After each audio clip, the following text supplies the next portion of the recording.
آج بہت چرچا ہے سوشل میڈیا پر عائشہ نامی ایک لڑکی کا اور ایک مجرم اور بدماش عارف نامی ایک لڑکے کا، لڑکا راجستھان کا اور لڑکی گجرات کی، احمد آباد کی۔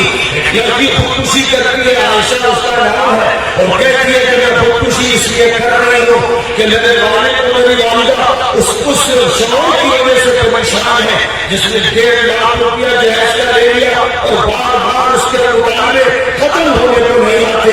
یاد رکھو مسلمانوں، یاد رکھو، تم میں سے جو بھی جہیز کا مطالبہ کرے، نوجوان کرے، شادی کرنے والا کرے، اس کا باپ کرے، اس کی ماں کرے، تو یاد رکھنا کہ یہ مریض، نالی کے کیڑے، گندے، ذلیل، حقیر، بے دین، بے ایمان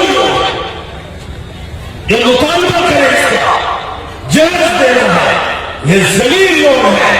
اللہ نے قرآن میں فرمایا الرجال قوامون علی النساء بما فضل اللہ بعضهم علی بعض وبما انفقوا من اموالهم۔ مردوں کو گھر کی ذمہ داری دی گئی ہے، حاکمیت ہے، وہ قوام گھر کی ذمہ داری مردوں کو سونپی گئی ہے 2 وجہ سے۔ ایک یہ کہ مردوں کی جو ساخت ہے، جو ان کی بناوٹ ہے، اس میں مضبوطی ہے، ان کی ہڈی، ان کے پٹھے سب مضبوطی رکھتے ہیں۔ لیکن دوسری بات یہ فرمائی گئی اس لیے کہ مرد ہی کو سارے خرچے کرنے ہیں۔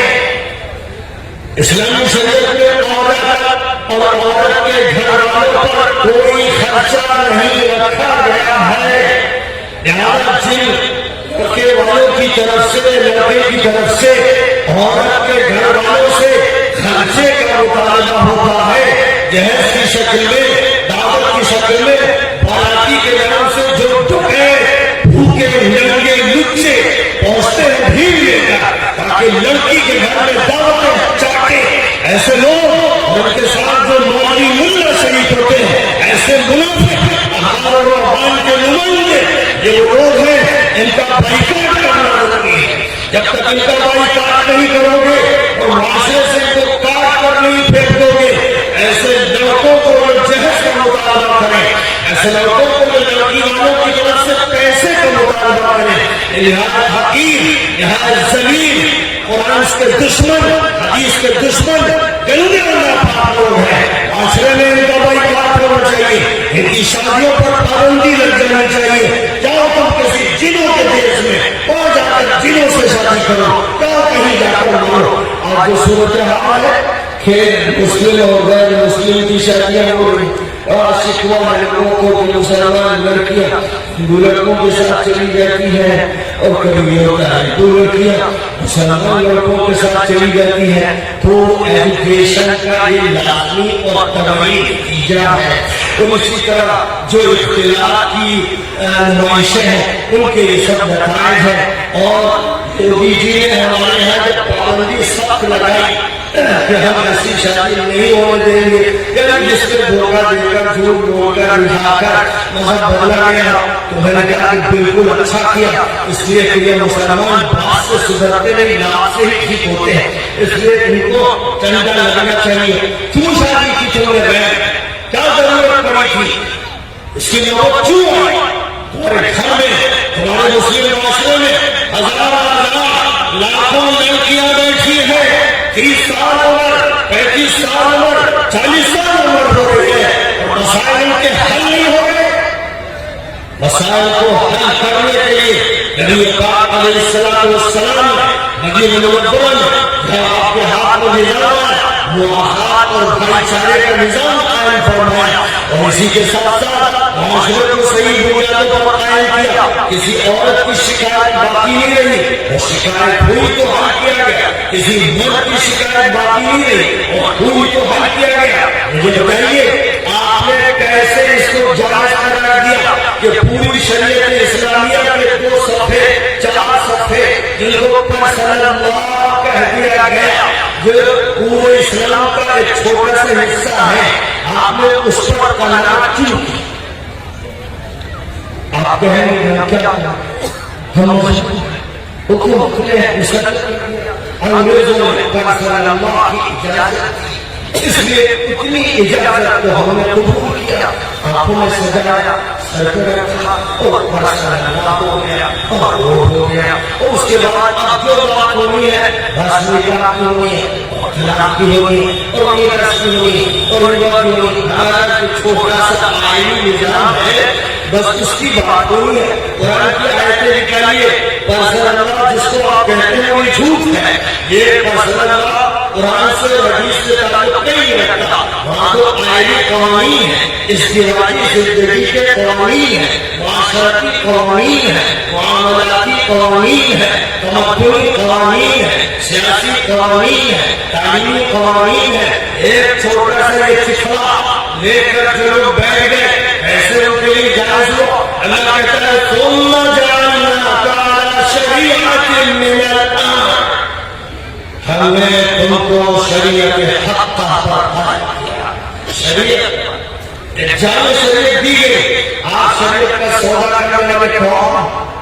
آپ 1935 1972 اور 1950 اس چکر میں کیوں پڑے اور 1400 سال پہلے کا منظر غائب ہو گیا.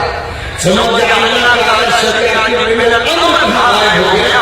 حضرت مولانا حسن سجاد صاحب کہ اللہ تعالیٰ روح کو خطوط کو خوب نوازے، انہوں نے امامت شریعت کا نظام قائم کیا. وہ چاہتے تھے کہ پورے ہندوستان میں نظام قائم ہو، لیکن کم از کم بہار میں قائم کیا اور اسمبلی میں بھی انہوں نے شرکت کی. اور ظاہر ہے ان کے ذہن میں جو نظام تھا وہ ایک بڑے قانون کا اور بڑے نظام کا ایک سوچ کا اور منصوبہ تھا، لیکن بہرحال اللہ کی طرف سے منتقل کر دیے گئے. لیکن یہ کام ہے جو اس امت کو دیا گیا 1400 سال پہلے، یہ امت پورے نظام کو لے کر چلے گی اور اس امت کے لیے جائز نہیں ہوگا کہ کوئی فیصلہ جو اللہ اور رسول کے خلاف کسی بھی سلسلے میں ہو اس کو یہ امت قبول کر لے. اس کی ذمہ داری ہے کہ کوشش کرتی ہے صحیح طریقے پر کرے، اچھے طریقے پر کرے، داعیانہ کرے، پیغمبرانہ کرے، مفکرانہ کرے، مبلغانہ کرے. لیکن اس کی ذمہ داری یہ ہے. بہرحال میں کوئی دعویٰ نہیں کرتا، لیکن یہ کہتا ہوں کہ ہم لوگوں نے فلاح انسانیت کے نام سے بورڈ بنایا، مجبور بنایا، کیونکہ متعدد مسائل کے لیے محسوس کیا گیا کہ شریعت کی ترجمانی نہیں ہو رہی ہے، کسی مسلک کی ترجمانی کی جا رہی ہے اور یہ اللہ کو منظور نہیں ہے، رسول اللہ کو منظور نہیں ہے. اسی طرح پرسنل اللہ یہ ہمارے مسائل پر آئی، ہمیں اللہ نے شریعت دی ہے اور کوئی شریعت ہمارے سامنے ہونی چاہیے.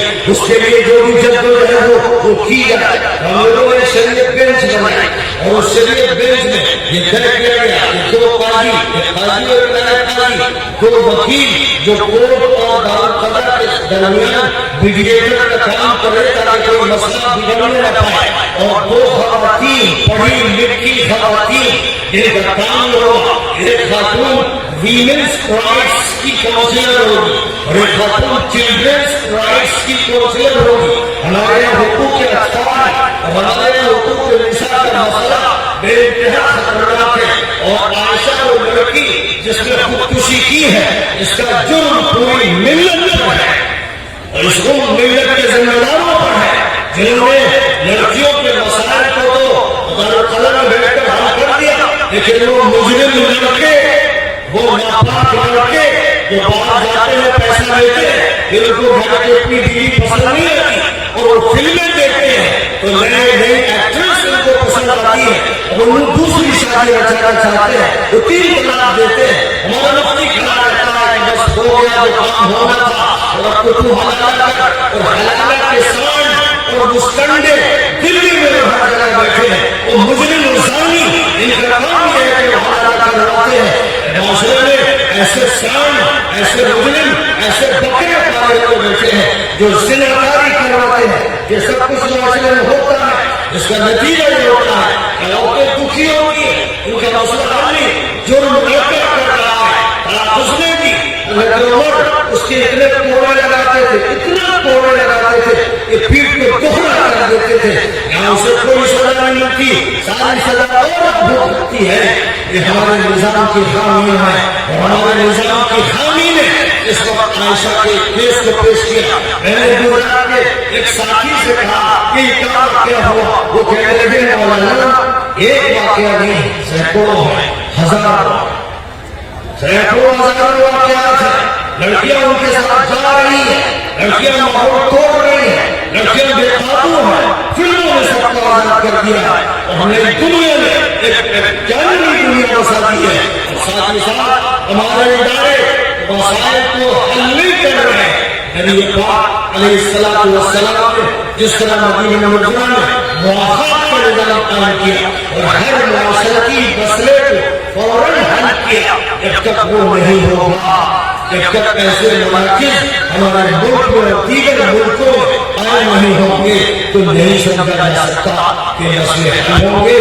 اور اگر تشنا رہیں گے جس طرح بھوک سے کوئی مجبور ہوگا چوری کر کے کھا لے گا، پیاس سے مجبور ہوگا ڈاکہ ڈال کے پی لے گا، اسی طرح شہرت جنسی سے جب وہ مجبور ہوگا اور اس کی شادی ٹالی جائے گی کہ جب یہ لکھپتی بنے گا جب شادی کریں گے تو وہ باپ اور مجرم باپ پہلے اپنے لڑکے سے زنا کروائے گا، پہلے اس کو فحاش بنائے گا، اپنی بیٹی کو گھر بٹھائے ہوئے ہیں، پہلے وہ بیٹی کو بتائے گا ملوث ہوگی اور مجرم اس کا باپ ہوگا، اس کا ولی ہوگا، اس کا گارڈین ہوگا. اس پوری کی پوری صورتحال سے لڑنا ہے، اس کا مقابلہ کرنا ہے. اللہ تعالیٰ ہم سب کو اس کی توفیق عطا فرمائے. وآخر دعوانا ان الحمد للہ.